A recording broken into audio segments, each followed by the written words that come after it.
देवता तो मानते ही थे, घर के बाबा हैं ही, और अब हम लोग गुरु के रूप में भी उनसे रिश्ता बना लिए हैं। तो ये रिश्ता बनाने कैसे बनाया जाए, ये बात साहब और दीदी ने हम लोगों को बताया। 3 सूत्र उन्होंने दिया और इस 3 सूत्र के माध्यम से उस महादेव गुरु से हम लोग रिश्ता बनाते हैं। पहला दया मांगना, दूसरा चर्चा करना, तीसरा नमन करना नमः शिवाय से। और भारत के इतिहास में अगर आप देखेंगे तो इतने बड़े बड़े ग्रंथ मिले हैं, इतने उपनिषद हैं, वेद हैं, बहुत सारे ग्रंथ लिखे गए हैं, रामायण है, रामचरितमानस है, महाभारत है। कहीं पे आपको ये नहीं मिलेगा कि महादेव से गुरु के रूप में कैसे रिश्ता बनाएं, आप उनकी पूजा कैसे करें, ये सारे ग्रंथों में, बहुत से ग्रंथों में मिल जाएगा। लेकिन ग्रंथों ने बस ये लिखा, संभवे गुरुवे नमः, तुम त्रिभुवन गुरुवेद वखाना, गुरु शंकर रूपिणम, वंदे विद्या तीर्थम महेश्वरम। मीन्स वो तीर्थ, विद्या के तीर्थ है महेश्वर, शंभु गुरु को नमन है। तीनों वेद, तीनों भुवनों में आप गुरु हैं, ये वेद बखान कर रहे हैं। लेकिन कैसे उस गुरु को अपना गुरु बनाएं, कैसे उस महादेव गुरु से हम सीखें, कैसे सिंपल भाषा में स्कूल में एडमिशन कैसे ले, ये किसी ग्रंथ में नहीं लिखा गया। साहब ऐसा पहले व्यक्ति हैं पूरे इतिहास में, भारत के आध्यात्मिक इतिहास में, जो पूरे विश्व को बताए कि उस महादेव से कैसे गुरु के रूप में आप रिश्ता रख सकते हैं। और समझ जाइए, जब उस गुरु से आपका रिश्ता होगा तो आपका जीवन कैसा होगा। साहब लिखते हैं कि शिव का शिष्य बनकर आपके लौकिक पारलौकिक मनोरथ स्वतः पूर्ण हो जाते हैं। आपको कहीं कुछ करने की जरूरत नहीं पड़ती है, घर में बैठे आप उस महादेव से जुड़िए, कुछ खर्च नहीं है, कहीं जाने की जरूरत नहीं है, कुछ खान पान छोड़ने की जरूरत नहीं है। आप जैसे भी हैं, आप देवता है तो भी ठीक, आप दानव है तो भी ठीक। और याद रखिए साहब, इससे पहले देवताओं तक ये नसीब नहीं था कि वो महादेव को अपना गुरु बना ले। देवता लोग भी, आप पढ़ेंगे किसी भी ग्रंथ में, उन्होंने शिव को गुरु नहीं बनाए। इतने सारे देवता हुए, उन्हें पहले बृहस्पति को उन्होंने गुरु माना है और बृहस्पति शिव के शिष्य थे। पहले देवताओं को भी ये संभव नहीं था, देवताओं के लिए भी कि वो शिव को गुरु माने। हम लोग बलभागी हैं, हम लोग लक्की हैं कि साहब ने ये मौका इस जनमानस के हर आदमी को दिया है, चाहे वो किसी भी धर्म के हो, किसी भी जाति के हो, किसी भी देश से हो, कि आप उस अवधरदानी वैद्यनाथ योगेश्वर महादेव जगत गुरु महादेव के शिष्य बन पाए। तो इसलिए ये मौका हम लोगों को नहीं गंवाना है। पहली बार भारत के आध्यात्मिक इतिहास में शिव गुरु की बातें साहब और दीदी ने की हैं, और देखिए तब से सिलसिला चल पड़ा है, और इस मौके को हम लोगों को नहीं गंवाना है। इतने सारे रिश्ते तो हम लोग रखते ही हैं अपने जीवन में, हजारों रिश्ते रखते हैं, जब से जन्म लिए हैं मरने तक। हर दिन कोई ना कोई नया आदमी मिल जाते हैं, बात कर लेते हैं। आजकल तो फेसबुक यूट्यूब का जमाना है, कहा जाता है कि सब्सक्राइब करें, बेल बटन को दबाइए और फॉलो करें। आप लोग करते ही होंगे, यूट्यूब पे हजारों फॉलोअर आप लोगों को फॉलो करते होंगे। एक बार महादेव गुरु को तो फॉलो करके देखिए, क्या चला जाएगा, जाएगा कुछ नहीं। एक बार किस्मत आजमा के यहाँ भी देखेंगे। साहब हमेशा एक लाइन बोलते थे, तेरी महफिल में आकर हम भी देखेंगे। तो एक बार किस्मत तो आजमा लीजिए। यहाँ तो कुछ ऐसे भी नहीं जाता है, हम लोग मोबाइल में हमेशा किसी न किसी को बेल आइकन दबा के फॉलो करते रहते हैं, यूट्यूब पे फॉलो करते रहते हैं, फेसबुक पे फॉलो करते हैं, हजारों आपके फ्रेंड बनते हैं, रिश्ते बनते हैं, हैप्पी बर्थडे सबको बोलते रहते हैं। एक बार महादेव से तो रिश्ता बनाइए, महादेव गुरु के रूप में तो रिश्ता बनाइए। बहुत आसान है, यहाँ बेल भी नहीं दबाना पड़ेगा, बस मन से रिश्ता बनता है। आपको मन में ही ये भाव आना है कि आप शिव आप मेरे गुरु हैं, बस इसी से रिश्ता बन जाएगा। कहीं जाने की जरूरत नहीं पड़ेगी उस महादेव से। और देखिए कि वो कैसे ज्ञान देते हैं। हम लोगों ने अनुभव किया है कि वो सबसे बड़े गुरु हैं, उनसे अच्छा ज्ञान दुनिया में कोई नहीं देता है। वो जगत गुरु है। दुनिया में बहुत से गुरुओं को आप मानते होंगे, मानिए, कोई दिक्कत नहीं है।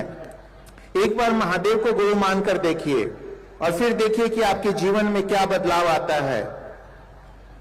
आप जितने भी लोग हैं यहाँ पे ज्यादातर लोग शिव के शिष्य हैं, तभी कोई इतनी हजारों किलोमीटर दूर से, देश से विदेश से लोग आए हैं, दूसरे राज्यों से लोग आए हैं। आखिर किस लिए? उन्होंने महादेव को गुरु माना, महादेव का शिष्य बनकर उन्होंने देखा है कि ये सबसे अच्छी विधा है, इससे आसान विधा कुछ नहीं हो सकती है उस महादेव के पास पहुंचने के लिए, उस महादेव से लेने के लिए, उस महादेव की पूजा करने के लिए, क्योंकि हर विधि तो गुरु बताएगा।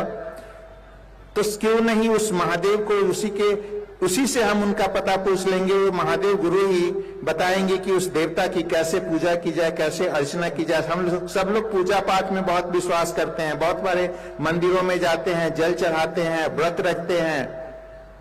तो क्यों नहीं हम उसी परमात्मा से गुरु मानकर उनकी इस पूजा के बारे में या जो भी जानकारी चाहिए, चाहे आप लौकिक है या आप किसी भी कष्ट में फंसे हैं, किसी भी समस्या में फंसे हैं, किसी भी आपको पढ़ने में कहीं पे प्रॉब्लम आ रही, किसी भी प्रॉब्लम का सबका वो जवाब देते हैं, मन से जवाब देते हैं। आप फील करेंगे, आप देखेंगे कि कैसे वो आपको पढ़ाते हैं, कैसे वो आपको ज्ञान देते हैं, कैसे वो आपके जीवन को सुखमय करते हैं। एक बार मान के देखिए, कोई भी फल होता है उसको आपको जब तक टेस्ट नहीं करेंगे आपको पता नहीं चलेगा कि वो मीठा है या खट्टा है।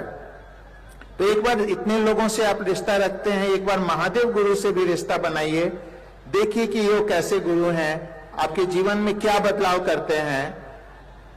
एक गाना साहब बराबर बोलते थे, अगर तुम न होते भंवर में ही मेरी नैया रहती, किनारे नहीं होते, और अगर किनारे हो भी जाते तो भी लहरें डुबा देती अगर तुम न होते।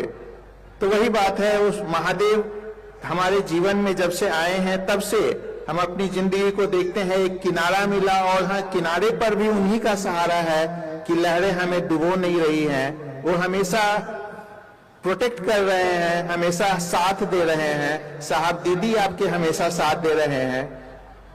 आप फील करेंगे जब भी आपको कुछ भी आप देखेंगे, कहीं से भी आप साहब दीदी को याद करेंगे तो वो आपको सहायता करते हैं, वो आपकी मदद करते हैं, आपको देते हैं। किसी भी उलझन में फंसे हो आप साहब दीदी को ध्यान करिए, शिव गुरु को ध्यान करिए, आपको मदद करते हैं। साहब भी मदद करते हैं, दीदी भी मदद करती हैं, शिव गुरु भी मदद करते हैं। तो इसलिए हम लोग शिव से एक रिश्ता जोड़े, महादेव से गुरु और शिष्य के रूप में रिश्ता जोड़े और इसको निभाएं।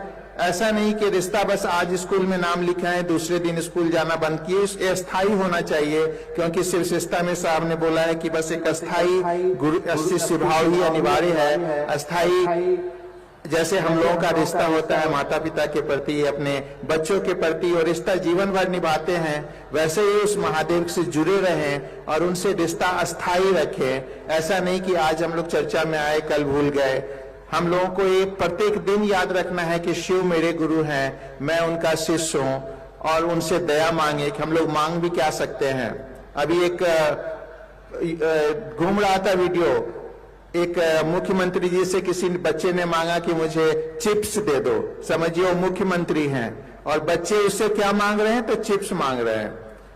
तो हमें दया मांगिए, महादेव से दया मांगिए, क्योंकि वो सब कुछ दे सकते हैं, पूरी दुनिया उनके अंडर में है। हम लोग मांगते हैं क्या, तो घर मांगते हैं, दौलत मांगते हैं, जो चीज यहीं की है वहीं रह जाएगी। हम लोग ये नहीं मांगते हैं कि हम शिव हो जाए। साहब ने बोला बनो तो शिव, रहो तो शिव, जियो तो शिव। आप शिव की तरह बनिए। शिव की तरह बनने के लिए आपको शिव के पास जाना होगा, गुरु के रूप में जाना होगा। तभी आप देखते हैं ना शिव परिवार, जहां विपरीत प्रवृत्ति के लोग होते हैं, सांप भी रहता है, बैल भी रहता है, बाघ भी रहता है, बाघ बैल को खा जाता है, मोर सांप को खा जाता है, लेकिन फिर भी उस परिवार में एक साथ रहते हैं। वो शिव का परिवार है। आज हम लोग देखते हैं ना दुनिया में कितने वर्ल्ड वार हो रहे हैं, एक देश दूसरे देश पे आक्रमण करते हैं, लोग मर रहे हैं, जी रहे हैं, कहीं पे शांति नहीं है, लोग दुश्मनी कर रहे हैं या लोग एक दूसरे से युद्ध लड़ रहे हैं, क्योंकि किसी को इस संसार के बारे में उस एक अच्छा गुरु नहीं मिला, तभी तो कर रहे हैं। कैसे समन्वय रखा जाए, कैसे शांति से रहा जाए, कैसे हम लोग एक दूसरे से घुल मिल के रहें, लड़ाई झगड़ा न करें, वो एक अच्छा गुरु ही बता सकता है। इसलिए हमें उस शिव गुरु की जरूरत है, वैसे परिवार के मुखिया की जरूरत है जहाँ पे सांप भी रहता है, बैल भी रहता है, एक साथ रहते हैं। आज हम लोग देख रहे हैं यहाँ पे लाखों की भीड़ है, एक साथ सब लोग बैठे हैं, चाहे वो किसी भी जाति के हों, किसी भी राज्य से हों, किसी भी देश के हों, एक साथ बैठे हुए हैं। यही शिव शिष्यता है। साहब यही कहते हैं कि अगर सब पूरा विश्व अगर शिवमय हो जाएगा, पूरा विश्व अगर शिव को अपना गुरु मान लेगा, तो हमारा जो संसार है ऐसा एक भाईचारा होगा, एक अच्छा हो जाएगा। यहाँ एक बगिया ऐसी है कि वहां पे फूल खिलेंगे, मानवता सुगंधित हो जाएगी, साहब शिष्यानुभूति में लिखते हैं। तो हम लोग चलिए साहब की बात को माने, दीदी की बात को माने, शिव गुरु से जुड़े रहें, साहब से जुड़े रहें, दीदी से जुड़े रहें। आप सभी को मेरा प्रणाम। हेलो सुना हम लोगों ने अमित बाबू से मानव जीवन में गुरु की आवश्यकता, इस विषय पर हमने आपसे निवेदन किया था, यदि आप चित्त को, मन को स्थिर कर बैठेंगे और सुनेंगे, महादेव की दया से बहुत बातें नई और बहुत ऐसी चीजें मिलेगी जो हमारे आपके मन में शिव शिष्यता को और गति देगा। आइए, आपने भी अनुभव किया शिव को गुरु मानकर, करोड़ों लोगों ने अनुभव किया है। लेकिन शिव की शिष्यता एक अनुभूति, शिव की शिष्यता एक अनुभूति या विषय है। और इस विषय पर मैं प्रार्थना करूंगा अपने भैया श्री अभिनव आनंद जी, मोनू भैया से मेरा प्रार्थना होगा, शिव की शिष्यता एक अनुभूति, इस विषय को एक माला के रूप में हमारे आपके बीच में रखने का कष्ट करेंगे। मोनू भाई।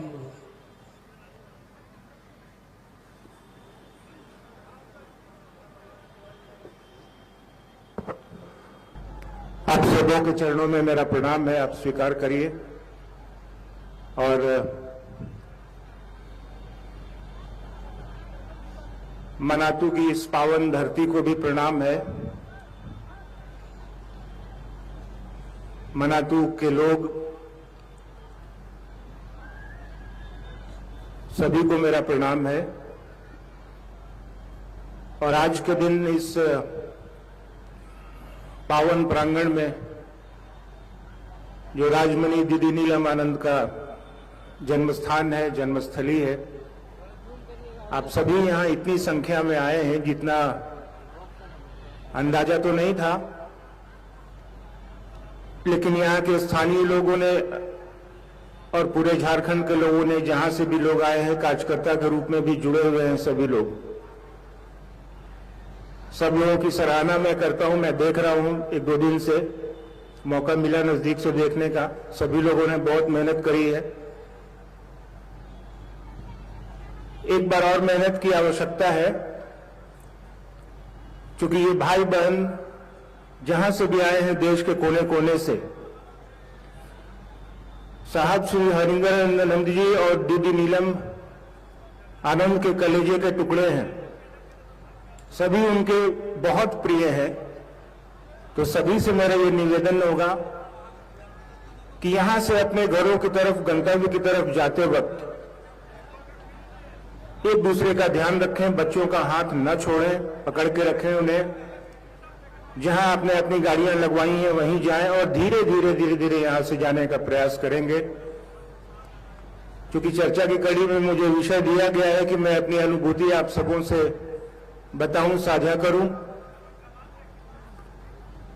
तो मेरी सबसे बड़ी अनुभूति है कि मैं आप जैसे आप सभी परिवार है, उस परिवार का मैं हिस्सा हूं, मैं भी एक शिव शिष्य हूं आप सबों की तरह। ये एक अनुभूति है, इससे अच्छी अनुभूति और क्या हो सकती है। साहब और दीदी ने तो हवा मिट्टी पानी की तरह 3 सूत्र बांट दिए। अब हमारी और आपकी जिम्मेवारी है कि इन 3 सूत्रों को लोगों को बांटा जाए। साहब हमेशा कहते थे, बांटो यार तुम्हारे पास जो चीज है, बांटने से चीजें बढ़ती हैं। और इससे अच्छी चीज क्या बांटी जा सकती है कि हम और आप शिव को बांटने चले हैं। हम और आप शिव को दे रहे हैं लोगों को, और जिनके जीवन में शिव आ जाते हैं ना, दीदी कहती हैं कि उनका जीवन शिवमय हो जाता है। तो आप सबों का जीवन शिवमय हो जाए, सुखमय हो जाए, आप भी शिव की तरफ चले, आपका मन शिव की तरफ चले, क्योंकि साहब ने कहा है आओ चले शिव की ओर। तो शिव की ओर कदम तो जाएंगे नहीं, मन जाएगा हमारा और आपका। तो मन को अपने गुरु शिव की तरफ ले चलने की कोशिश करिए। और जहां तक अनुभूति की बात है, मैंने आपको बताया ही, मैं शिव का शिष्य हूं, जैसे आप हैं वैसे मैं भी हूं। इस बात को समझिए और लोगों को भी समझाने का प्रयास करिए। क्योंकि आपकी संख्या बहुत ज्यादा है, मुझे चिंता भी हो रही है। यहाँ बैठे सभी लोग आप ही की सेवा के लिए यहाँ मौजूद है, तो आपसे भी विनती होगी कि जरूर अपना ध्यान रखें। आप अपने साथ जिनको लाए हैं उनका भी ध्यान रखें और बड़े इत्मीनान से यहाँ से जाने का प्रयास करिएगा। ये मेरी विनती है, इसको जरूर मानने की कोशिश करिएगा। आप और भी वक्ता लोग हैं, आप उनसे सुनिए। आप सबों के चरणों में मेरा प्रणाम। सुना हम लोगों ने भी मोनू भैया से। आगे जो विषय है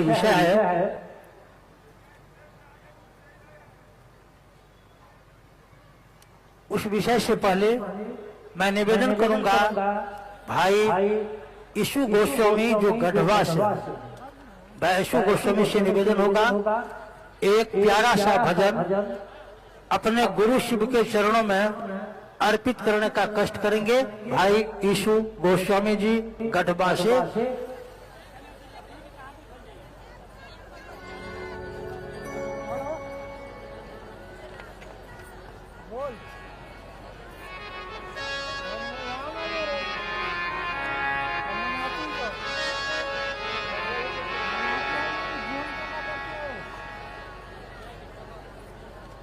खत्म होता है दाबा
नौ नंबर हारमोनियम।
अपने गुरुदेव महादेव के चरणों में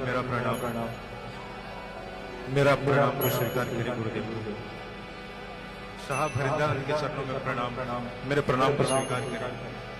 ये नीलम दीदी की जन्मस्थली है, इस जन्मस्थली को प्रणाम, नीलम दीदी को प्रणाम, मेरे प्रणाम को स्वीकार करें।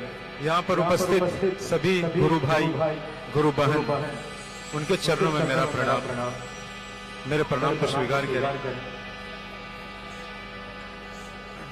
हेलो आउटपुट सही है, आउटपुट सही है।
ये दुनिया तुम्हें कुछ नहीं देने वाली, ये दुनिया तुम्हें कुछ नहीं देने वाली।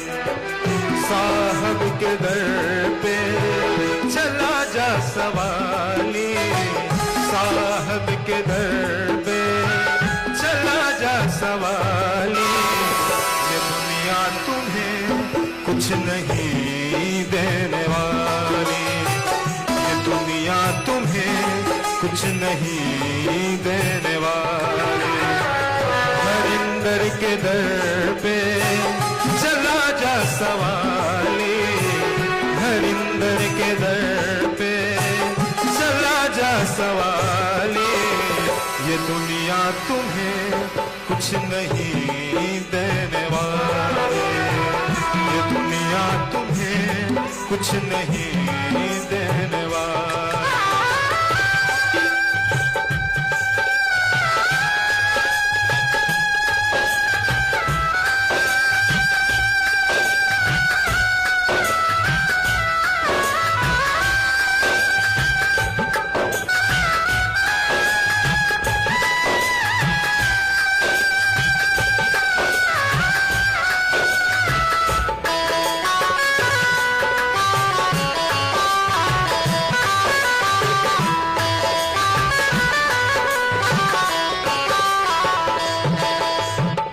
हसीदर का मोह ताज सारा जमाना, हसीदर का मोह ताज सारा जमाना। हसीदर पे दोनों जहां का खजाना, हसीदर पे दोनों जहां का खजाना। वहां सारी दुनिया की दौलत मिलेगी, वहां सारी दुनिया की दौलत मिलेगी। साहब हरिंदर के बदौलत मिलेगी, साहब हरिंदर के बदौलत मिलेगी। वहां तेरा दामन, वहां तेरा दामन रहेगा न खाली, वहां तेरा दामन रहेगा न खाली। हरिंदर के दर पे चला जा सवाली, हरिंदर के दर पे चला जा सवाली। ये दुनिया तुम्हें कुछ नहीं देने वाली, ये दुनिया तुम्हें कुछ नहीं देने वाली।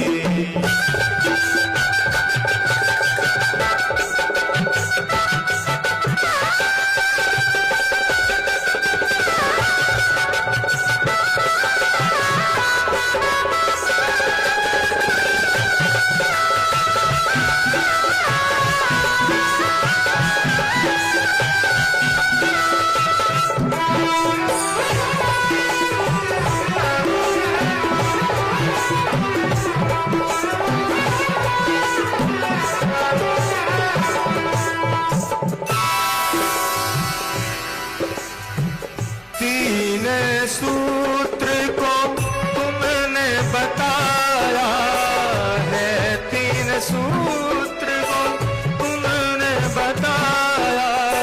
दया चर्चा नमन तूने समझाया, दया चर्चा नमन तूने समझाया। तमन्ना है कि हम भी चले, तमन्ना है कि हम भी चले। जहां तुमने खुद को शिव में समाया, जहां तुमने खुद को शिव में समाया। चलो आज कर ले, चलो आज कर ले शिव की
करे हाँ कुछ मन मांगे, याद ना करे हाँ कुछ मन मांगे।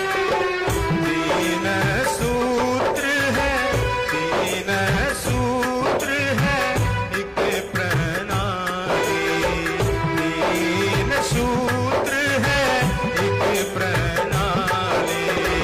साहब के दर पे चला जा सवारी, साहब के दर पे चला जा सवारी।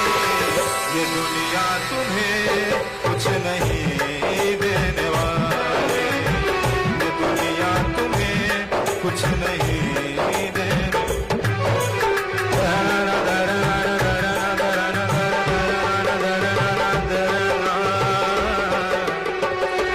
ये साहब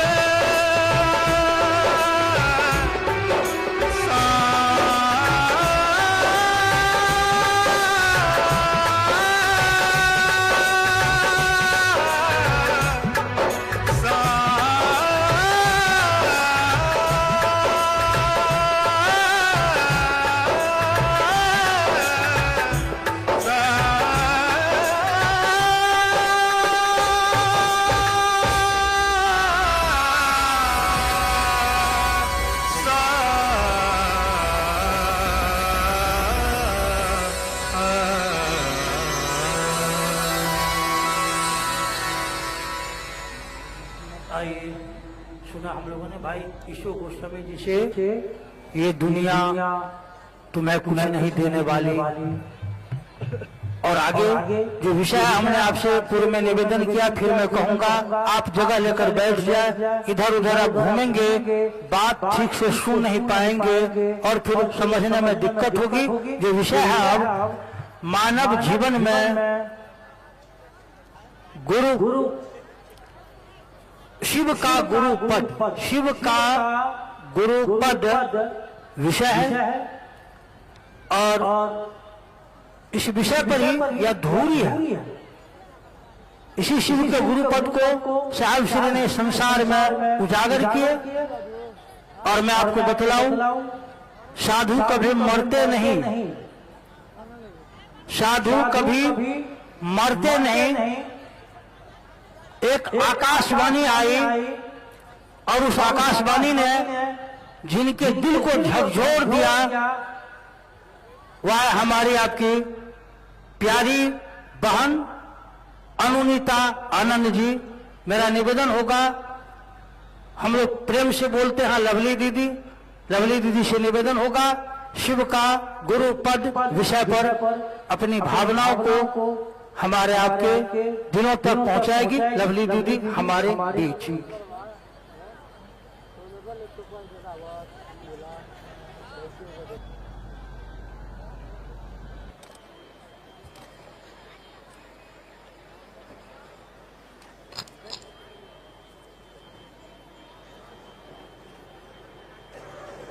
आप सभी को प्रणाम।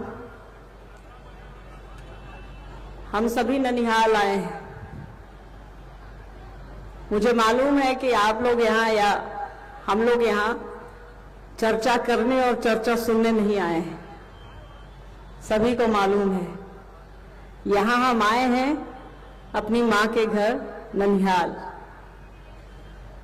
जिस जगह पर हम आप बैठे हैं, कई लोगों ने अन्न मिलाकर पढ़ा होगा, जहाँ बैठे हैं हम आप, यही गढ़ का पिछला हिस्सा है जहाँ एक साधु बाबा ने रात के अंधेरे में साहब को कहा था कि वो टूटा हुआ शीशा उठाकर देखो। तो साहब ने देखा था, तो साहब ने कहा था कि इसमें मैं थोड़े ही हूँ, यही वो जगह है, गढ़ का पिछला हिस्सा। कहानियों में आप लोगों ने सुना होगा, साहब की चर्चा सुनी होगी और अन्न आखिर में भी आप लोगों ने पढ़ा होगा, ये वही जगह है।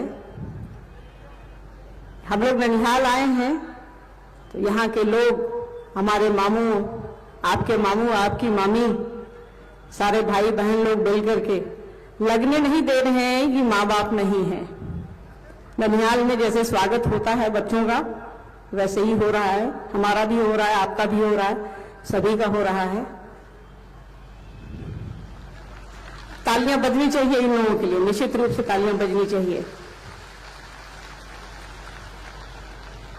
अभी हम लोग यहाँ हैं, भैया बात करेंगे, भाभी बात करेंगी आपसे। तो यहाँ हम आप इकट्ठा हुए हैं महादेव गुरु की बात करने को इकट्ठा हुए हैं, पर मुझे मालूम है, हम सबको मालूम है कि बस ये एक औपचारिकता है। यहाँ आए हैं आप और हम इस मिट्टी को प्रणाम करने के लिए, इस धरती को प्रणाम करने के लिए जिसने दी नीलम आनंद को जन्म दिया। साहब का बहुत समय यहाँ गुजरा, साहब का विशेष लगाव है अपने ससुराल से।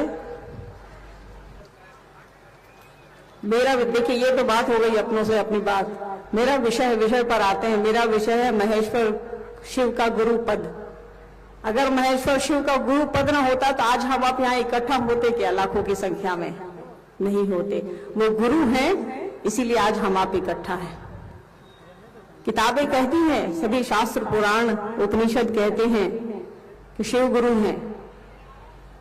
आप रामायण में उठाकर देखें, महाभारत उठाकर देखें, कोई भी ग्रंथ, हमारे सनातन के जो भी ग्रंथ हैं, धार्मिक हो या आध्यात्मिक हो, सभी में ये बात मिलती है कि शिव को गुरु कहा गया है। शंभवे गुरुवे नमः, शिव पुराण में उसकी जो संहिता है, उसका जो चैप्टर है, उसमें 10वें अध्याय में ये लिखा हुआ है, सकला कल रूपाय संभवे गुरुवे नमः। मतलब जो शरीर में है, जो साकार हैं, जो दिख रहे हैं, और जो शरीर में नहीं है, जिन निराकार हैं, वैसे स्वरूप वाले कल्याणकारी शिव को गुरु कहा गया है, उनको नमन किया गया है। गुरु गीता भी कहती है, जो बहुत फेमस किताब है अध्यात्म की, कि गुरु शिव हैं और शिव ही गुरु हैं। बड़े अच्छे से समझाया हुआ है, जैसा ने समझाया है हमको और आपको, कि गुरु शिव हैं और शिव ही गुरु हैं। उनका ज्ञान ही गुरु है। शिव को पकड़े, उनकी दया को पकड़े, एक ही बात है।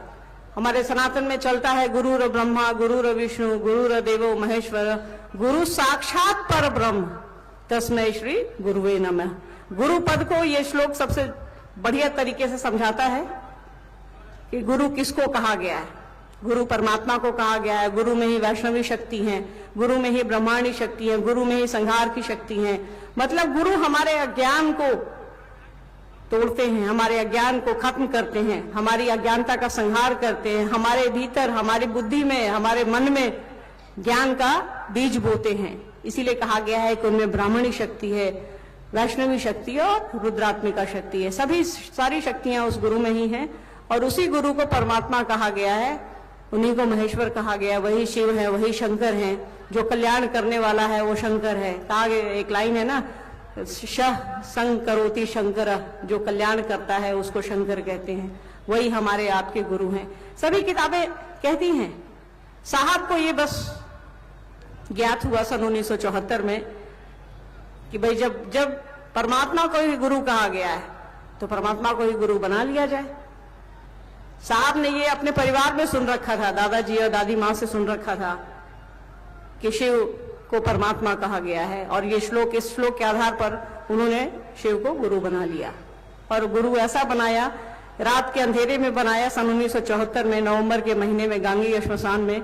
और आज देखिए, एक आदमी ने अंधेरे में शिव को गुरु बनाया और आज हमारे आपके जीवन में, करोड़ों लोगों के जीवन में रोशनी फैल गई है। तो ये गुरु का पद ही ऐसा है, इनके बिना हम आप कुछ कर ही नहीं सकते हैं। सब कुछ अछूता है, ज्ञान नहीं है तो हम आप कुछ नहीं कर सकते हैं। सारी चीजें ज्ञान से रिलेटेड है। हमको और आपको मोबाइल मिल जाए, कोई अगर नहीं बताए कि ये ऑन कैसे होगा, ऑफ कैसे होगा, नंबर कैसे लगेगा, तो हम आप कुछ नहीं कर सकते हैं। तो ज्ञान गुरु देते हैं। अब ज्ञान किस संदर्भ में हमको और आपको चाहिए, ये थोड़ा समझने की आवश्यकता है कि मोबाइल सीखना है, जगत सीख रहा है, या शिव को सीखना है। उनको बस समझा ही जा सकता, साधा तो जा नहीं सकता। तो उनसे दया पाने के लिए साहब ने हमको और आपको 3 काम बताया कि शिव का गुरु पद तभी परिभाषित होगा जब उनके शिष्य होंगे। साहब की बात याद रखिए, दीदी माँ की बात याद रखिए। उन्होंने कहा है कि इतना अच्छा गुरु है, उसका चेला ही नहीं है। साहब ने जब शिव को गुरु बनाया, चमत्कार सीखने के लिए बनाया, उन्होंने कहा महादेव से कि मैं जानता हूं कि आप मुझे चमत्कार नहीं सिखाएंगे, फिर भी मैं आपको छोड़कर नहीं जाऊंगा। तो जब गुरु बढ़िया मिलेगा तो वो चेला को ढूंढ लेगा। साहब ने लिखा शिष्यानुभूति में गुरु शिष्य की तलाश करते हैं। गुरु बढ़िया होगा, चेला ढूंढ लेगा उसको। चेला को गुरु ढूंढने की जरूरत नहीं है, खुद ही गुरु ढूंढ लेते हैं। तो इस पद की सार्थकता ही यही है कि हम आप हों। कोई माँ है तो उस शब्द की सार्थकता यही है कि उसके बच्चे हैं, वो किसी से प्रेम करती है, कोई उसकी संतान है। तो वैसे ही गुरु शब्द ही ऐसा है जिसका अर्थ है कि चेला है, शिष्य है। कोई डॉक्टर है मतलब मरीज है, रोगी है। तो ये समझना होगा कि अगर गुरु का पद है मतलब चेला है उसका। तो सनातन से ही चला आ रहा है शिव गुरु का पद। उनको विश्व गुरु कहा गया, गुरुओं का गुरु कहा गया, गुराधिपति कहा गया, सदगुरुओं का अधिपति कहा गया। तो उनके शिष्य बनने की बस प्रक्रिया चल रही है। किसी ने बताया नहीं हमको और आपको। ये तो साहब और दीदी हैं जो इस धरती पर आए और उन्होंने कहा कि शिव को गुरु बनाइए, इसके लिए उन्होंने 3 सूत्र दिए। तो इस शब्द को परिभाषित करने के लिए, इस शब्द को पकड़ने के लिए ही, इस भाव को पकड़ने के लिए उन्होंने 3 सूत्र दिया है हमको और आपको। 3 सूत्र नहीं होता तो गुरु शिव हैं ये मात्र किताबों में रह जाता। साहब ने हमको और आपको तरीका बताया कि कैसे शिव को गुरु बनाया जाए, कैसे इस शब्द को, गुरु शब्द को परिभाषित किया जाए। चेला होगा तभी कोई गुरु है, शिष्य होगा तभी कोई गुरु है। शिव है हमारे आपके लिए, वो हमको और आपको सिखाते हैं, आचरण से सिखाते हैं, इसीलिए उनको आचार्येंद्र कहा गया है, जगताचार्य कहा गया है। वो तो उनके उनका जो पोजीशन है इस संसार में, जो उनकी एक जगह जो है वो गुराधिपति की है, गुरुओं के अधिपति हैं। परमात्मा है, परमेश्वर है, महेश्वर है, सब कुछ वही है। इसके साथ साथ वो गुरु भी हैं। रामायण में कहा गया है कि गुरु कैसा हो तो शंकर जैसा हो, शंकर रूपिणो, मतलब जो पहले से है उसी से आप तुलना कर सकते हैं। हम आप एक दूसरे की खूबसूरती की तुलना करते हैं ना चांद से। कहते हैं ना कि परसों धूप बहुत अच्छी निकली थी, ये नहीं कहते कि आगे 2 दिन बाद धूप बहुत अच्छी निकलेगी। जो हो गया है उसी के बारे में तुलना करते हैं। तो कहा गया है गुरु शंकर रूपिणो, तो गुरु कैसा हो, शंकर जैसा हो, मतलब वो पहले से गुरु हैं तभी उनकी तुलना हो रही है, तभी उनकी उपमा दी जा रही है। महाभारत में भी कृष्ण के गुरु उपमन्यु हैं। उपमन्यु ने कहा कि जिसके जीवन में एक पल भी शिव नहीं आए उसका जीवन बेकार है। तो ये महादेव का गुरु पद ही ऐसा है कि उनके बिना हम आप अधूरे हैं। जब तक ज्ञान नहीं लेंगे तब तक ये संसार चलेगा नहीं। इसीलिए वो दुनिया के सबसे बड़े गुरु हैं, क्योंकि उन्होंने हमको और आपको बनाया है। जिसने बनाया है उससे अच्छा गुरु कोई नहीं हो सकता है। तो यही है शिव का गुरु पद। ज्यादा कुछ कहने को नहीं है। साहब दीदी आपको समझा रहे हैं, आप समझ भी रहे हैं, हम आप सभी समझ रहे हैं इस दिशा में, इस विषय पर। उन्होंने किताबें लिखी हैं, शिष्यानुभूति लिखी है, उनकी लाखों शिव चर्चाएं हैं, यूट्यूब पर उपलब्ध हैं। माँ की तो थोड़ी कम है। सुनिए, समझिए, उनकी पुस्तक पढ़िए और आपस में साथ मिलकर के आगे बढ़िए। ये साथ चलने की विधा है। भगवान शिव की शिष्यता साथ चलने की विधा है, एक साथ चलने की विधा है, प्यार से चलने की विधा है, प्यार की विधा है। तो एक साथ चलिए, सुरक्षित रहिए, सुरक्षित जाइए। इतनी भीड़ है यहाँ, ये भीड़ जो है मुझे मालूम है मेरे लिए या किसी और के लिए या किसी और के लिए नहीं आई। ये भीड़ सिर्फ और सिर्फ साहब और दीदी माँ के लिए आई है। आप सिर्फ उनके लिए आए हैं, उनकी इस जगह के लिए आए हैं। हम सभी को मालूम है, हम सभी ये समझते हैं, आप सभी का स्वागत करते हैं। आपको कुछ कठिनाइयां भी हो रही हैं, हमें मालूम है। थोड़ी मदद की जरूरत है आपसे भी, और हम लोग भी लगे हैं, सारे लोग, सारे गुरु भाई गुरु बहन कार्यकर्ता यहाँ के लगे हैं। लगभग 1000 कार्यकर्ता अनु भैया ने बनाया है, वो सभी आपकी मदद के लिए लगे हैं।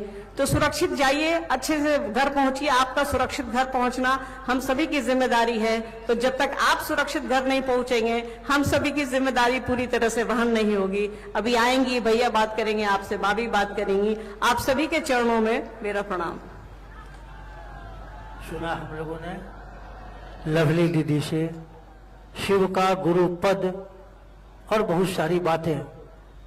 मैं जो अगला विषय है, अगला विषय आप भी बोलते हैं कि अरे अब तो हमारा संसार का सारा संबंध छूटता जा रहा है। जो मेरे गुरु भाई हैं, मेरे गुरु बहन हैं, वही मेरे अपने हैं।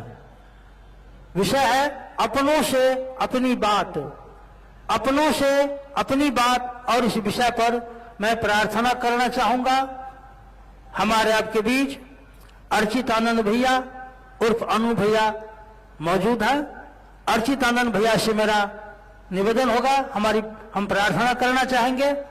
अपनों से अपनी बात, दो शब्द आप हमारे दिलों में महादेव की दया और साहब श्री दीदी जी के आशीर्वाद से रखने का कष्ट करेंगे।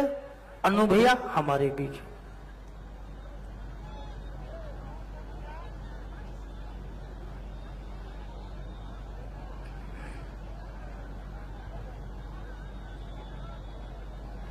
हमारे गुरु महादेव साहब, दीदी और मनाथू के इस पवित्र प्रांगण में बैठे तमाम गुरु भाई गुरु बहन को मेरा प्रणाम है।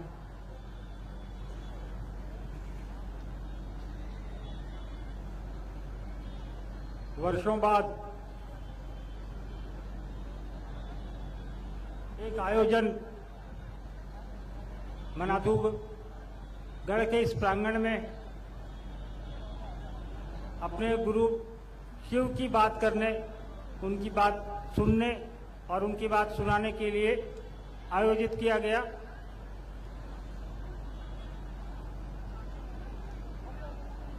हमारी आपकी मां दीदी नीलम आनंद की यह जन्मस्थली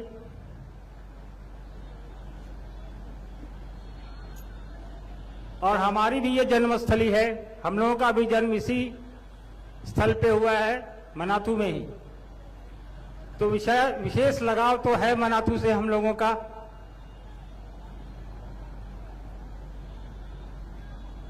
और माँ तो माँ होती हैं। ये अलग बात है कि दीदी नीलम के शरीर से हमने जन्म लिया है, लेकिन दीदी नीलम ने आपके हमारे जैसे करोड़ों बच्चे इस देश में खड़े कर दिए हैं अपने शिव गुरु के नाम के लिए। हमको आपको जो प्रेम, जो स्नेह, जो दिशा उन्होंने एक मां की तरह दिया, आज उसका नतीजा पूरी दुनिया में दिखाई दे रहा है। हमने बचपन से देखा उनको कि गुरु भाइयों में, गुरु बहनों में जो भी उनके पास आया, जो भी उनसे मिला, उसको भी उतना ही स्नेह मिला जितना हम लोगों को मिलता था। उन्होंने ये बगिया जो सींची है शिव शिष्यों की, साहब श्री हरिंद्रानंद जी के कदम से कदम मिलाकर, उन दिनों भी हम लोगों ने देखा है जब उंगली पे गिने चुने शिव शिष्य हुआ करते थे। साहब और दीदी घंटों लोगों को समझाते थे, अपना खिलाते थे, अपनी गाड़ी पे बुलाते थे, अपनी गाड़ी से उनको घर भी पहुंचाते थे, इस उम्मीद में कि यह व्यक्ति शिव को अपना गुरु बना लेगा। और ये एक दिन का काम नहीं था उनका, प्रतिदिन दीदी नीलम आनंद की जन्मभूमि पर आप बैठे हैं। उनकी पृष्ठभूमि, उनका पूर्व का किसी को बताने की जरूरत नहीं है कि वो किस घर से आती थी, किसी चीज की दिक्कत नहीं, किस घर में ब्याही गई थी, वहां भी किसी चीज की दिक्कत नहीं।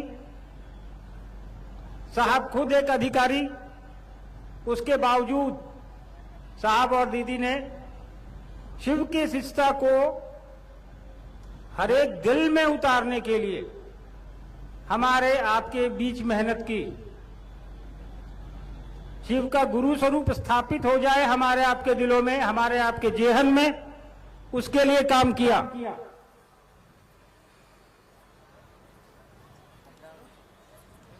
एक पुत्र होने के नाते थोड़ा सा आप लोगों से ज्यादा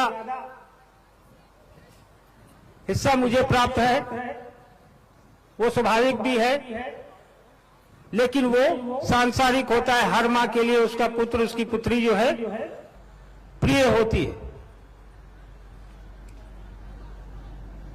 लेकिन अध्यात्म में शिव की शिष्यता में साहब और दीदी ने कोई भेद नहीं किया अपने घर के लोगों में और शिव के शिष्यों में।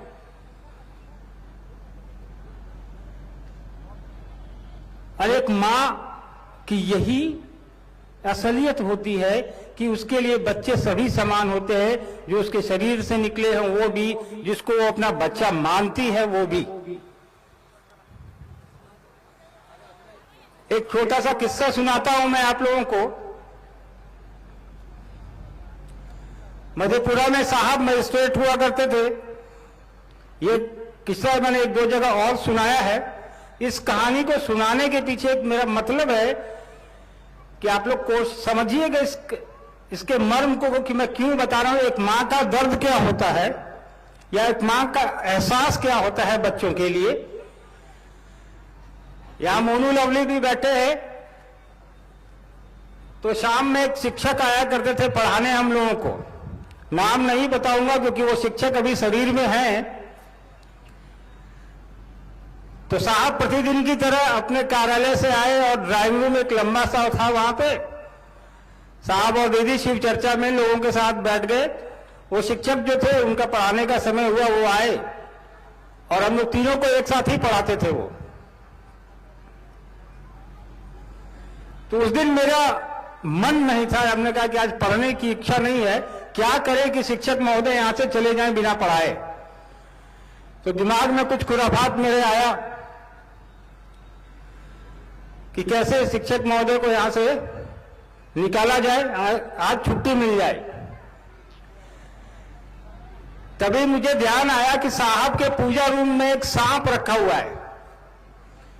लवली को याद होगा, वो अभी भी है सांप, वो काला वाला।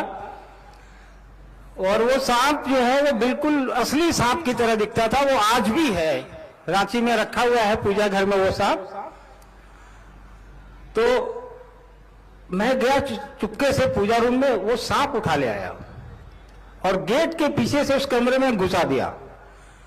तो शिक्षक महोदय को पहले सांप दिखाई दे गया, इतना जोर से चिल्लाए कि सांप तो क्या डरेगा, लकड़ी का था, हम डर गए।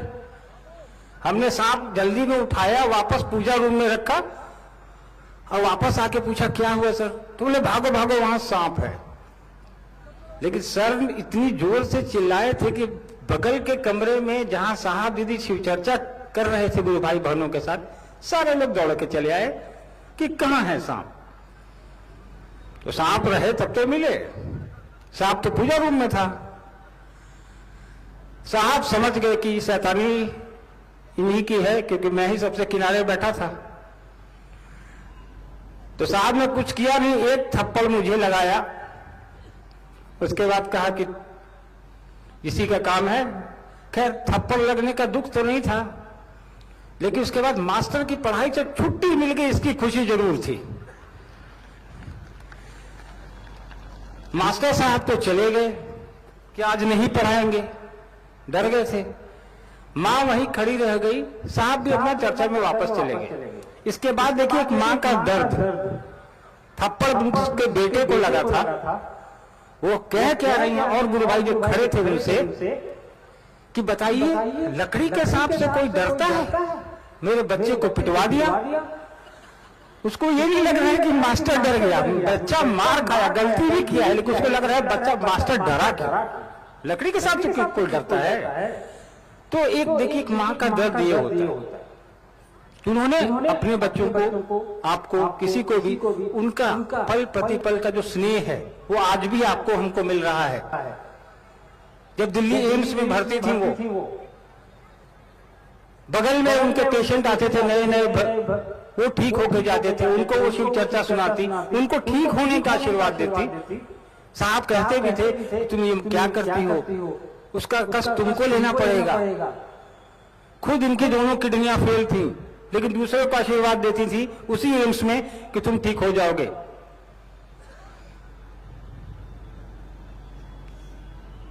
तो आप और हम उस मां की भूमि पर आए हैं, उस मां से आशीर्वाद लेके वापस जाएंगे कि जो उन्होंने रास्ता दिखाया है उस पर हम और आप चल सकें। उनके सभी अपने हैं, कोई पराया नहीं है। जो यहाँ आया है वो भी उनका है, जो सुन रहा है वो भी उनका है, जो मनातुल नहीं आ पाए हैं वो भी उनके हैं, और जो गुरुभाई गुरुबन नहीं है वो भी उनके अपने हैं। और साहब ने उस महादेव से जुड़ने को आपको हमको बोला जिसकी पूरी सृष्टि है, जिसने पूरी दुनिया बनाई है। तो महादेव के तो सभी अपने हैं, तो शिव के शिष्यों के भी सभी अपने ही होंगे। शिव का शिष्य कभी भेद नहीं कर सकता, कभी किसी को अपने से दूर या अलग करने की नहीं सोच सकता। वैसे भी शिष्य का मतलब ये होता है अनुशासन में रहने वाला। आप और हम महादेव के शिष्य हैं।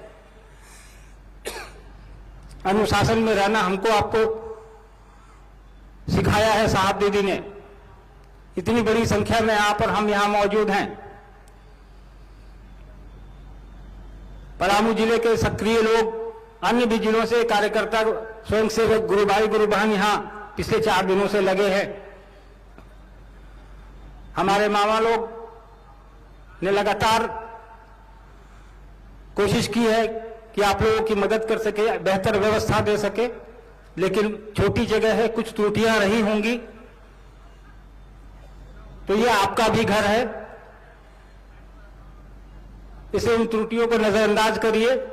हम और आप शिव के शिष्य हैं। अपने साहब के बताए रास्ते पर चलने वाले लोग हैं। दीदी के घर आए हैं, उतनी ही बेहतर तरीके से हम वापस भी होंगे जितना बेहतर तरीके से हम आए हैं। वापस जाने के लिए आपके पास सुविधाएं हैं, जैसे आप आए हैं वैसे ही जाएंगे। लेकिन हम आप लोगों से अनुरोध करेंगे कि जो लोग बाहर हैं वो धीरे धीरे निकलेंगे, अंदर बैठे लोग अपनी जगह बैठे रहेंगे। जब कार्यक्रम समाप्त होने के बाद भी भजन चलता रहेगा, धीरे धीरे लोग अपने आगे वाले को जाने देंगे। पहले मैं ज्यादा समय नहीं लूंगा, दूर है, आप लोग जहां से भी आए हैं वापस भी जाना होगा। अभी बरखा जी भी आई हैं। हमारी एक इच्छा है, हम अपने मामा लोगों से एक इच्छा जाहिर करते हैं। अगर आप लोग हमारी इच्छा का समर्थन करेंगे तो जवाब देंगे। हम चाहते हैं, या पूरा परिवार हमारा चाहता है कि मनातू में दीदी की स्मृति में एक भवन बने। मामा लोग से कहते हैं कि थोड़ा जमीन हम लोग को दे दें, ताकि हम लोग दीदी की स्मृति में एक यहाँ भवन बना सके। बहुत लोग दर्शनार्थ तो यहाँ आते हैं, तो उनकी सुविधा भी हो जाएगी। स्मृति में भवन भी बन जाएगा, कुछ लोगों को आराम भी मिल जाएगा। चलिए, इस उम्मीद में कि फिर दोबारा मुलाकात होगी इसी जगह पे, हो सकता है इससे बड़ी जगह पर हो। बरखा जी भी आपके बीच आएंगी, ध्यान से सुनिएगा। आप सभी को मेरा प्रणाम है। अपनों से अपनी बात और इस अपनों से अपनी बात में एक भांजा का मामा से मांग हो और मामा अस्वीकार कर दे, कतई संभव नहीं है। मामा को तो स्वीकार है ही, हम लोगों को भी यह संकल्प लेना होगा कि यहाँ हम लोग दीदी जी का एक स्मृति भवन बनाएंगे।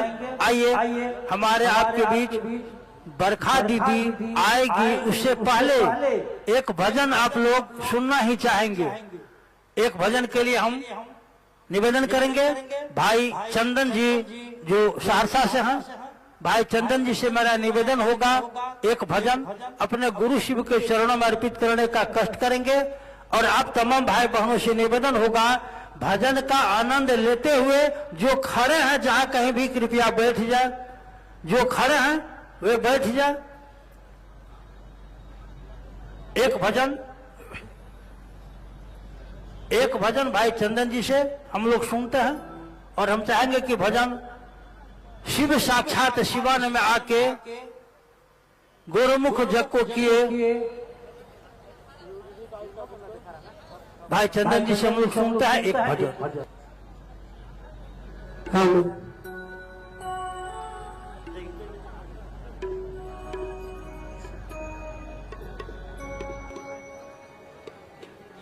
हेलो हेलो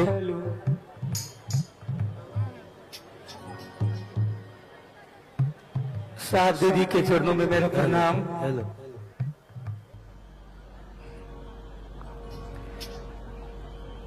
आज जो ये जन सैलाब है,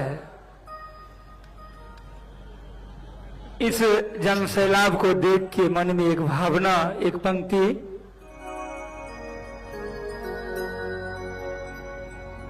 हम सब आए हैं, हम सब आए हैं। कहाँ आए हैं? अपने अपने ननिहाल, आके हो गए निहाल, हम सब आए हैं। आइए, प्यारा सा भजन।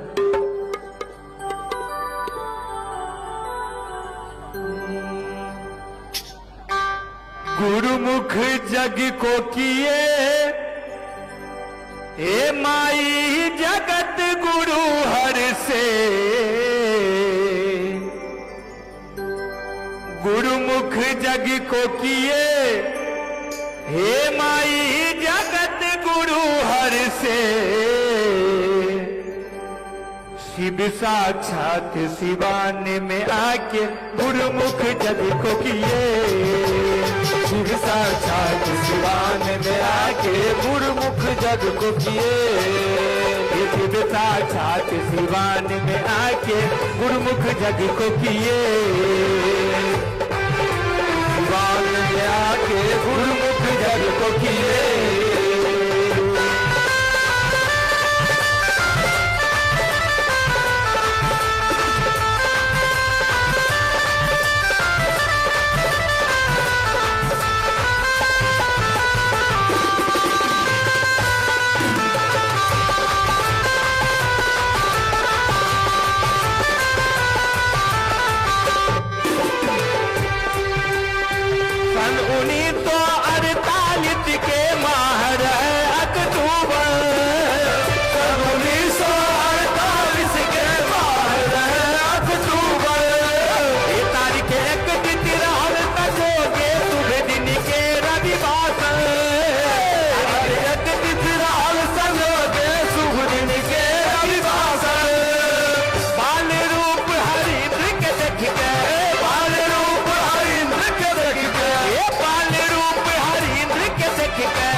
सिवान में आके गुरुमुख जग को किए।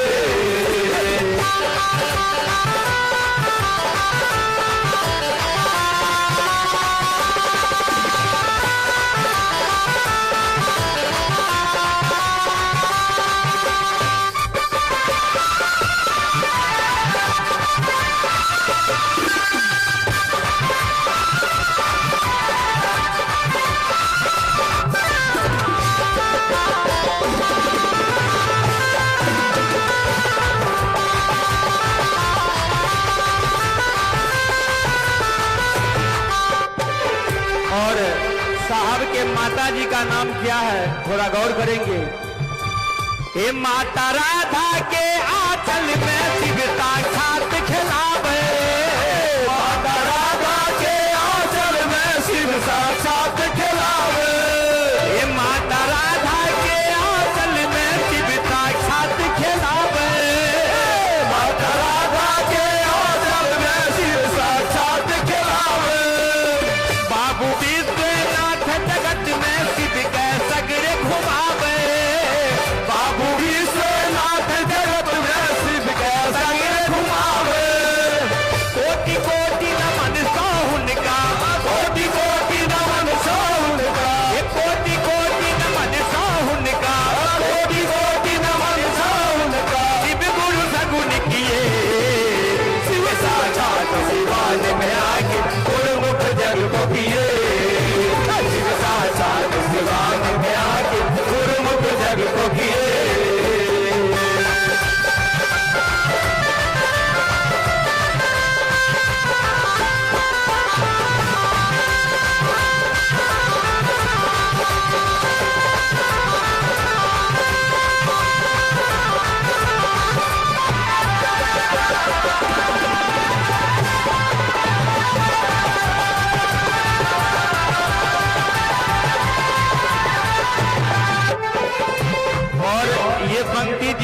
ये है, गौर करिएगा। दीदी जिस दिन जन्म ली थी उस दिन नाग पंचमी था। नाग पंचमी दीदी जी एस्टेट मना तू प्रगटे। नाग पंचमी दीदी जी एस्टेट मना तू प्रगटे। नाग पंचमी दीदी जी एस्टेट मना तू प्रगटे। नाग पंचमी दीदी जी एस्टेट मना तू प्रगटे। जिस घर में दीदी की जन्म हुआ उस घर के ऊपर में नाना और नानी का फोटो लगा हुआ है, आप लोग देखे होंगे। नाना जी का नाम और नानी जी का नाम थोड़ा गौर कीजिएगा। नाग पंचमी दीदी जी एस्टेट मना तू प्रगटे। नाग पंचमी दीदी जी एस्टेट मना तू प्रगटे। बाबू जगदीश्वर माता भूमिका देख मुदित मन हरते। बाबू जगदीश्वर माता भूमिका देख मुदित मन हरते। ये चांद सूरज नीलम हरिंद्र, चांद सूरज नीलम हरिंद्र। जल थल अनल अनिल शिव गुरु, जल थल अनल अनिल शिव गुरु। नभ मंडल तरते शिव साक्षात शिवान में आके गुरुमुख जग को किए। शिव साक्षात शिवान में आके गुरुमुख जग को किए।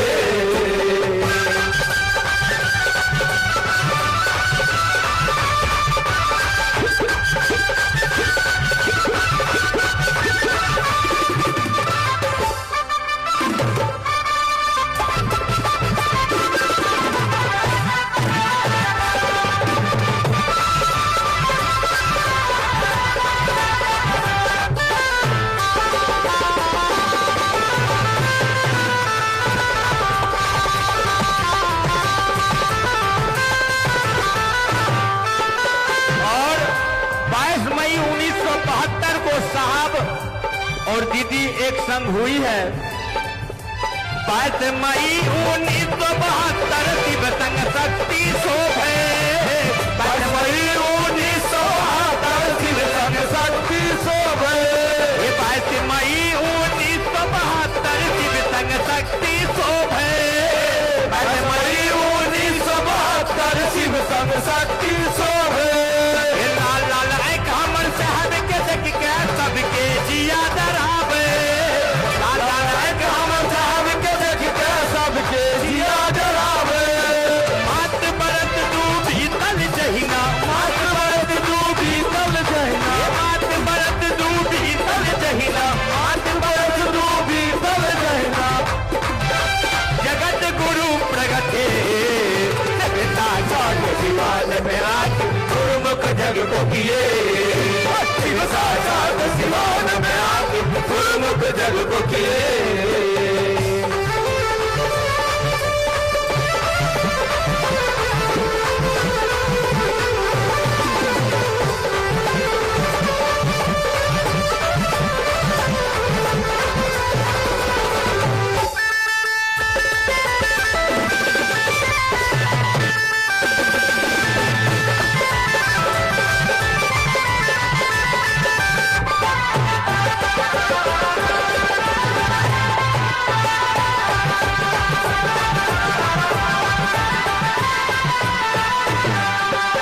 सन 1974 आरा समसान बुलावे।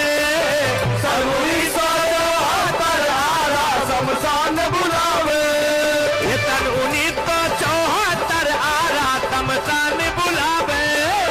सन 1974 आरा समसान बुलावे। भवित भरत के युवा हृदय का युवा गुरु बहरावे। भवित भरत के युवा हृदय का युवा गुरु बहरावे। स्वयं सदा शिव हरिंद्र में बस के, स्वयं सदा शिव हरिंद्र में बस के, स्वयं सदा शिव हरिंद्र में बस के, स्वयं सदा शिव हरिंद्र में बस के अपने से जोड़े। शिव साक्षात शिवान में आके गुरुमुख जग को किए। शिव साक्षात शिवान में आके गुरुमुख जग को किए।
जग को किए, ये गुरुमुख जग को किए, ये माई जगत गुरु हर से, गुरुमुख जग को किए, ये माई जगत गुरु हर से, शिव साक्षात शिवान में आके गुरुमुख जग को किए, शिव साक्षात शिवान में आके गुरुमुख जग को किए, शिव साक्षात शिवान में आके गुरुमुख जग को किए, शिव साक्षात शिवान में आके गुरुमुख जग को किए।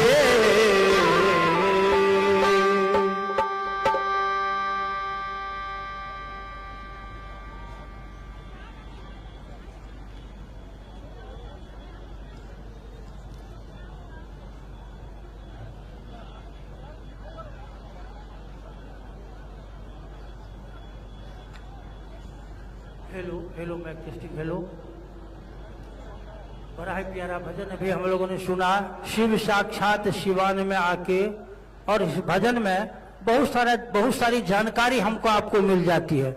आइए इस कार्यक्रम में बड़ी दूर दूर से, जैसा कि भी हमारे आपके मन में भी यही भावना है, हम जा रहे हैं अपने ननिहाल, आए हैं ननिहाल, लेकिन एक हम लोगों को मुद्दा मिला कि शिव गुरु महोत्सव है, उसमें भाग लेंगे। अगला जो विषय है, इस विषय पर यदि आप इसको ठीक से गौर से नहीं आप सुनेंगे, मन चित्त को स्थिर कर बैठकर, तो फिर हमारा आना जाना, इतना जो हमारा धन का व्यय हुआ, लगेगा कि सारा बेकार चला गया। इसलिए आप तमाम भाई बहनों से मेरा निवेदन और प्रार्थना होगा, आप बैठ जाए। हमने पहले भी निवेदन किया, भजन होते होते हम लोग चैन से बैठ जाए। इस भारत में आध्यात्म की दुनिया में किसी ने यह बात नहीं कहा कि शिव के बिना आदमी का जीवन क्या होगा।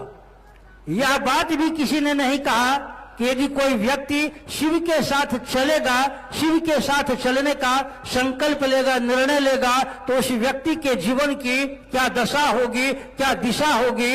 यह बात इस ब्रह्मांड में पहला व्यक्ति जिन्होंने कहा है, जिनका नाम है साहब श्री हरिंद्रानंद जी, एक शिव शिष्य के रूप में उन्होंने पूरी दुनिया को यह संवाद दिया, आओ चले शिव की ओर, आओ चले शिव की ओर। इसी विषय पर मैं निवेदन करूंगा, प्रार्थना करूंगा।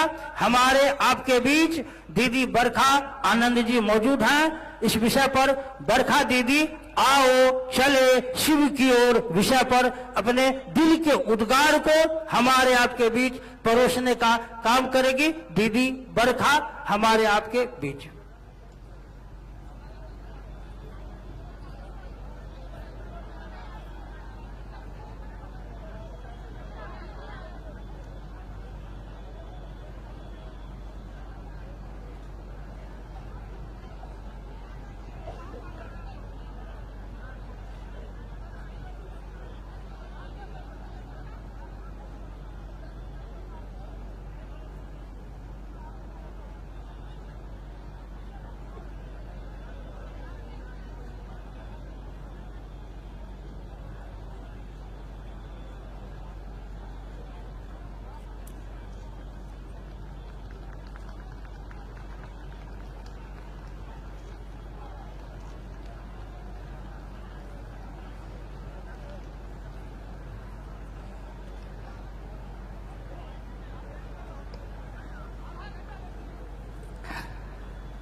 मेरे गुरु महेश्वर शिव को मेरा प्रणाम है। इस कालखंड के प्रथम शिव के शिष्य, हम सबों के परम आदरणीय वर्ण गुरु भ्राता साहब श्री के चरणों में मेरा प्रणाम है। शक्ति स्वरूपा मां नीलम आनंद जी के चरणों में मेरा प्रणाम है। और मनातू की इस पावन भूमि पर मां नीलम आनंद जी की जन्मस्थली पर उपस्थित आप सभी गुरु भाई गुरु बहन और इस पावन भूमि को भी मेरा प्रणाम है। हम सबका परम सौभाग्य है कि आज 18 जनवरी 2026 का ये शिव गुरु महोत्सव साक्षी बन रहा है असंख्य गुरु भाई गुरु बहनों का, शिव शिष्यों के इस सैलाब का मां नीलम आनंद जी और साहब श्री ने जो चाहा उसका मूर्त रूप होकर जो उतरा है इस धरा पर, उच्च शिव शिष्यता का शिव गुरु महोत्सव जो यहां आयोजित हुआ है वर्ष 2012 के बाद, इतने वर्षों के बाद आज यहां पुनः सभी गुरु भाई गुरु बहन एक साथ इकट्ठे हुए हैं और सबके मन में एक ही मनसा है कि इस भूमि का स्पर्श कर ले जो इतनी पावन है, जिसमें शक्ति स्वरूपा मां भगवती स्वरूपा दीदी नीलम आनंद जी का जन्म स्थान होना स्वीकारा है। और आप जानते हैं कि जब नाग पंचमी के दिन 27 जुलाई 1952 को दीदी नीलम आनंद जी का जन्म इस स्थान पे हुआ था, तो ये घटना है कि उस दिन उस बिस्तर के नीचे असंख्य सांप के बच्चे गुच्छे में लिपटे हुए पाए गए थे और सबको वहां से उठवाकर सुरक्षित बाहर जंगल में रखा गया। परंतु आज भी अचरज है इस बात का कि इतने सांप के बच्चे एक साथ उस बिस्तर के नीचे कहां से आए, कैसे आए, कोई नहीं जानता। मनातू की यह धरती मां नीलम आनंद की जन्मस्थली के साथ साथ इस बात की साक्षी भी है कि उसने साहब और दीदी के परिणय सूत्र का भी दर्शन किया। यानी 22 मई सन 1972 को इसी स्थान, इसी धरती पे साहब और दीदी का विवाह भी संपन्न हुआ।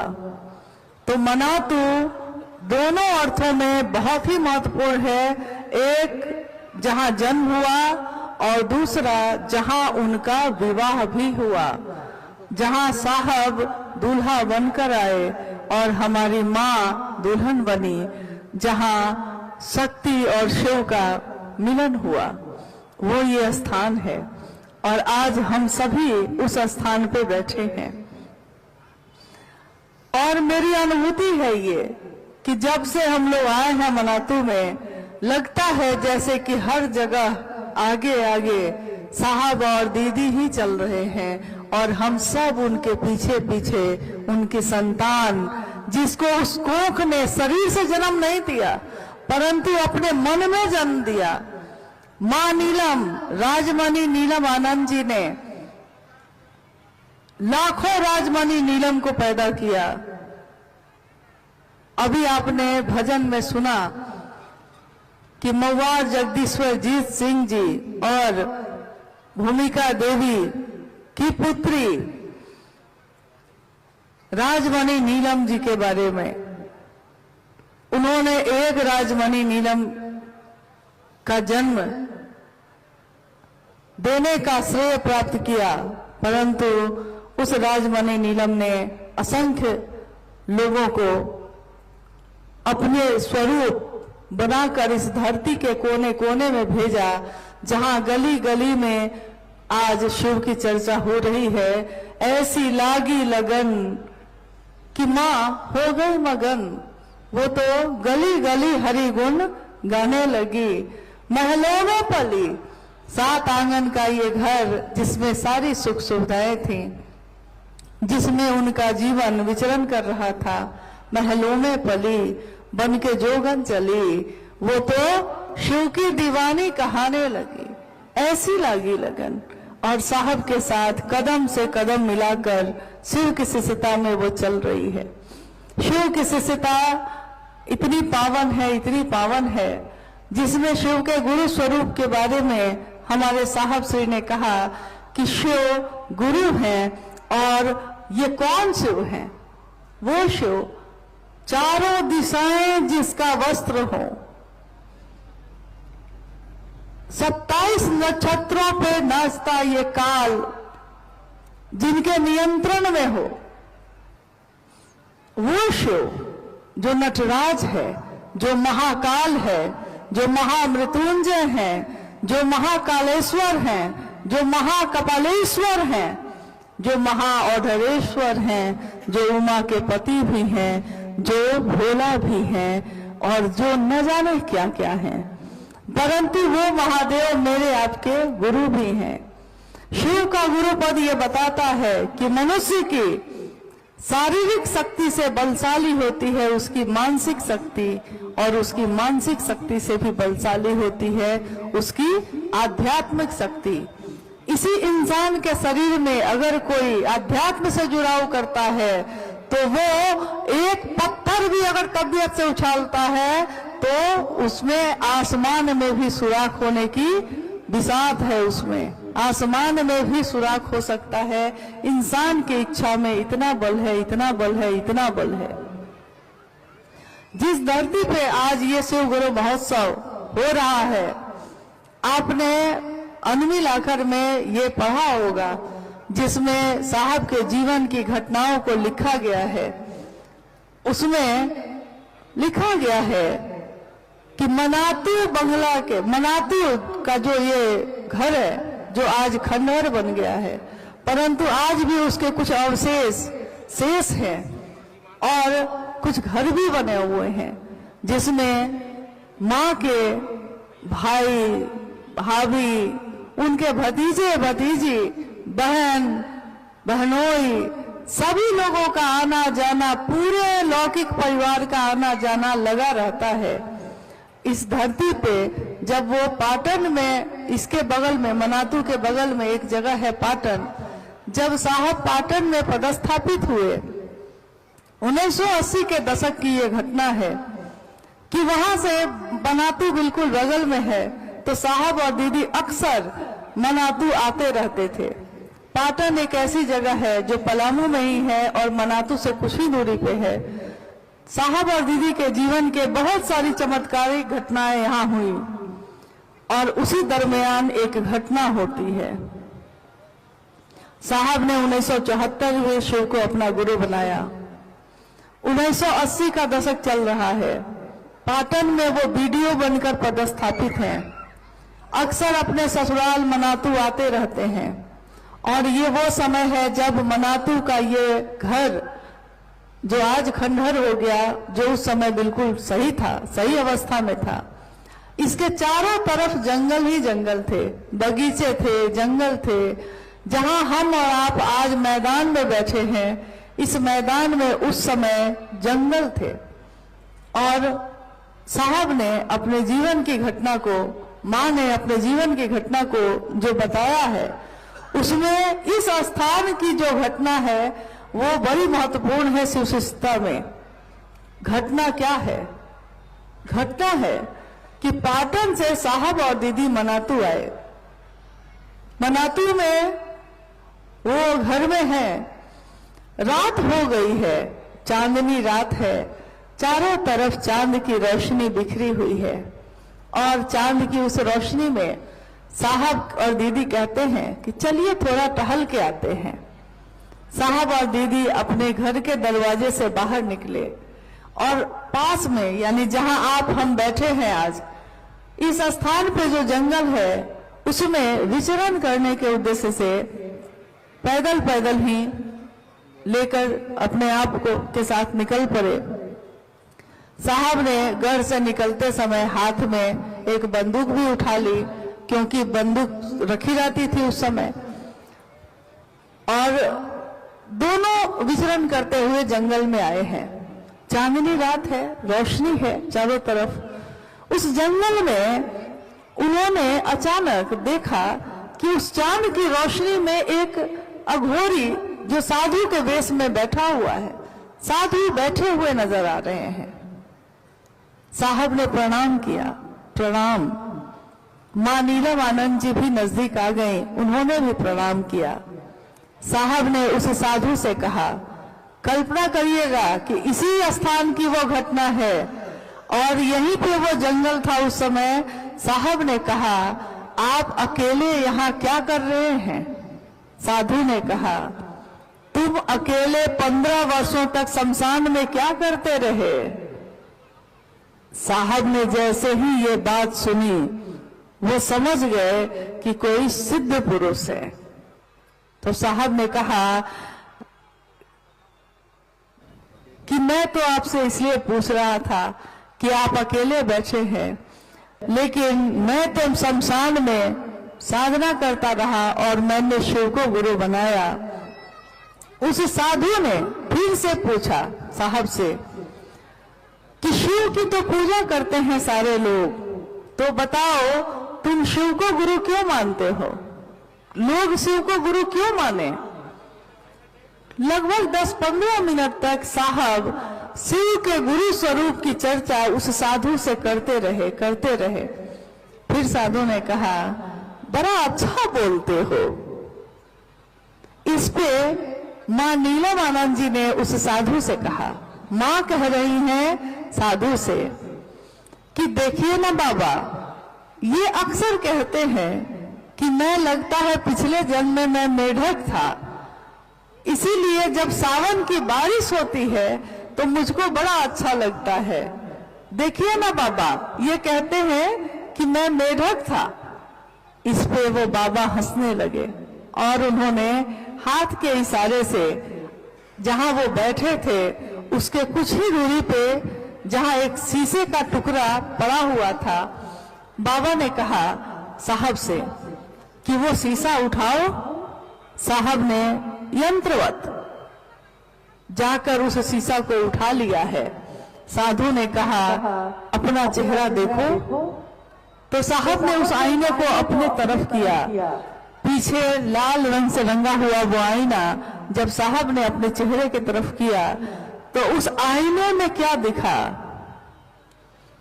उस आईने में जिसमें वो अपना चेहरा देख रहे थे, अचानक उसमें जो तस्वीर उभरी, जो तस्वीर दिख रही थी, वो तो उनका नहीं था।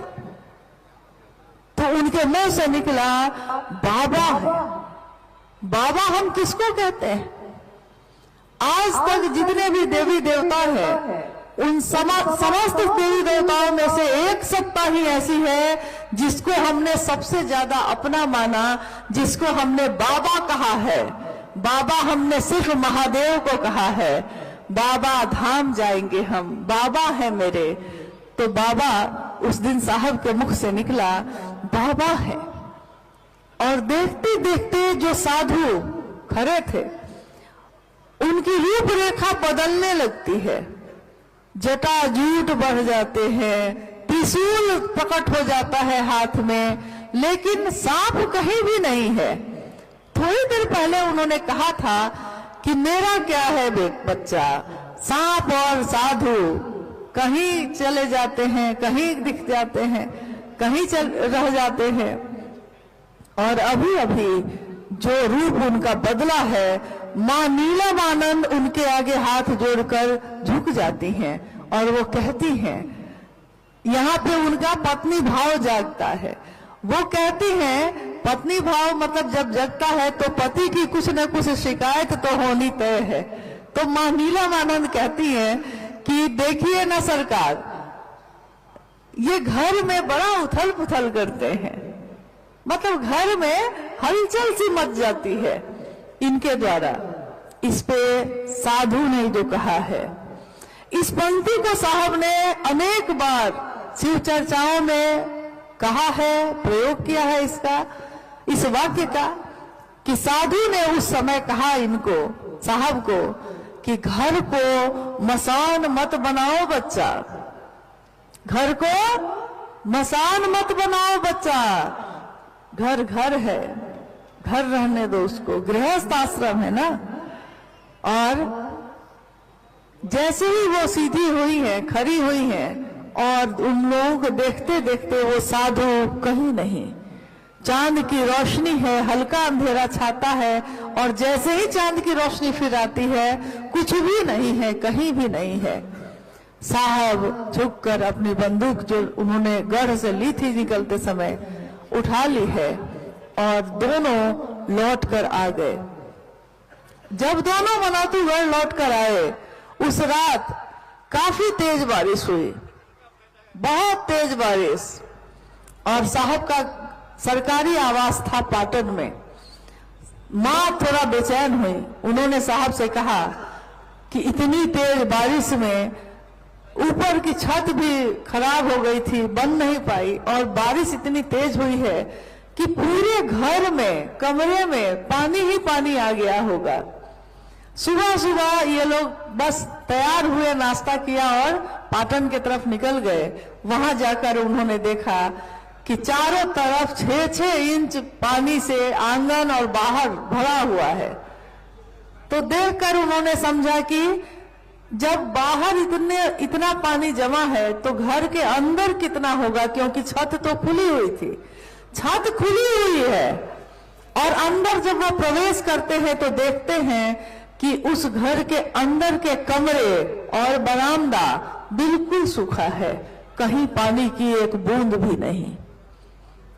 सुन रह जाते हैं वो लोग। लोग चमत्कार के लिए क्या क्या करते हैं, और साहब और दीदी का जीवन ऐसा रहा जिसमें चमत्कार स्वतः घटित होते रहे।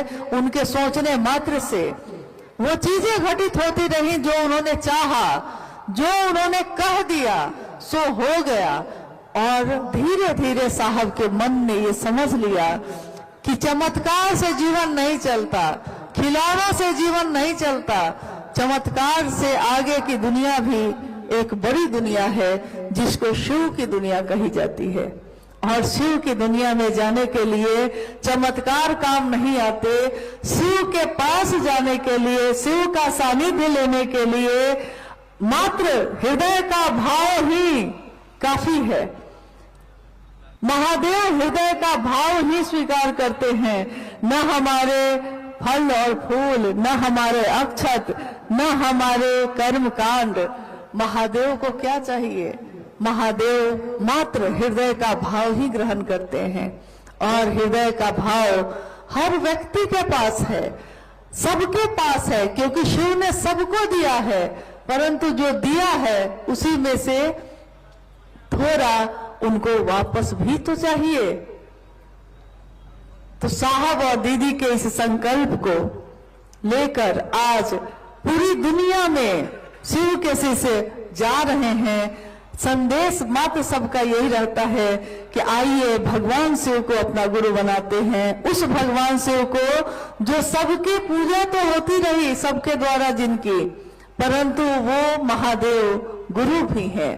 और साहब और दीदी ने यह अनुभूत किया कि गुरु बनकर वो जितना नजदीक होते हैं उतना भगवान बन के भी नहीं हो पाते। ये अलग बात है कि कोई भी गुरु भगवान से ही सानिध्य सुनिश्चित करता है, कोई गुरु ईश्वर से मिलवाता है। शिव भी जब गुरु होंगे तो ईश्वर से मिलवाएंगे, और भगवान से स्वयं ही हमारी मंजिल है, हमारे भगवान हैं, हमारे गुरु हैं। आज दुनिया के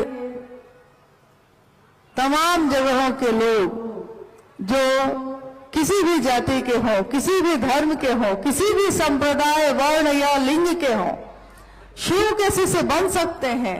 साहब श्री के इस संदेश को सुनकर और बन रहे हैं बहुत तीव्र गति से। जब साहब ने ये बात शुरू की थी, शिव के शिष्यता की बात, शिव चर्चा शुरू की थी, तो याद करिए कि इससे पहले इतिहास जो हमारा कहता है, इस इतिहास में शिव की चर्चा का प्रचलन नहीं था। शिव पुराण कथा का प्रचलन था, राम कथा का प्रचलन था, कृष्ण की कथा का प्रचलन था, महाभारत की कथा का प्रचलन था, परंतु शिव चर्चा ये इस जगत में पहली बार साहब श्री के द्वारा धरती पे आई। शिव की चर्चा यानी शिव की बात। हम क्या करते हैं इसमें? हमारे द्वारा की हुई शिव की बात ही, शिव की चर्चा ही शिव की सबसे बड़ी पूजा है। और याद करिए कि साहब ने जो तीनों सूत्र दिए हैं उसमें शिव से दया मांगना भी, दया मांगना, आज तक कृपा शब्द का प्रयोग होता आया। कृपा का अर्थ होता है करो और पाओ।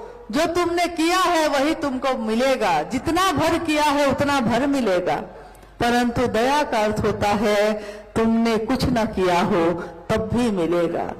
हमारे भाई जो अभी भजन गा रहे थे, एक बड़ा सुंदर भजन इन्होंने गाया था, जो जिसकी पंक्तियां मुझको अक्सर याद रहती है, जिसमें ये गाते हैं, और ये सिर्फ भजन या गीत नहीं है, ये हमारे दिल की आवाज है, ये हमारे जीवन की आवाज है कि जे कभी शास्त्र पुराणों न पढ़ रहे, जिन लोगों ने कभी शास्त्र का अध्ययन नहीं किया, जिन्होंने कभी पुराण का अध्ययन नहीं किया, जे कहियो शास्त्रों पुराणों न पढ़ ले, हिंदी अंग्रेजी न, जिसने कभी हिंदी और अंग्रेजी के अक्षर को भी लिखना पढ़ना नहीं सीखा, से चर्चा धूर्झार करे छे, से चर्चा धूर्झार करे छे, मतलब खूब खूब करता है, 12 महीने में न, 12 महीने शिव की चर्चा हमारे मुख से निकलती ही रहती है। ये ना मेरी ताकत है ना आपकी ताकत है, ये ताकत है उन साहब और दीदी की जिन्होंने महादेव का रास्ता दिखाया है, महादेव का दर्शन कराया है। आइए हम सभी शिव के शिष्य उस महादेव से, उस महादेव का दर्शन करें जो इस धरती पे, यहाँ इसी स्थान पे, जिन्होंने साहब और दीदी को दर्शन दिया था और जिन्होंने कहा था कि घर को मसान ना बनाना, मत बनाना। हमको आपको भी ये संदेश है कि घर को, गृहस्थ आश्रम को भी बहुत सुंदर बनाना है। जो अपने घर को सुंदर नहीं बना सकता वो दुनिया को सुंदर क्या बनाएगा। तो आइए हम अपनी दुनिया को सुंदर बनाते हैं, अपने घर को सुंदर बनाते हैं, शिवमय बनाते हैं। जिस दुनिया के बारे में साहब से शिव के शिष्य ने कहा कि मैं नहीं जानता, शिव के बिना संसार की दशा और दिशा क्या होगी, परंतु यह मैं जानता हूं कि शिव के साथ यह मानवता सबल होगी, सक्षम होगी, सुवासित होगी। अस्तु, आओ चले शिव की ओर।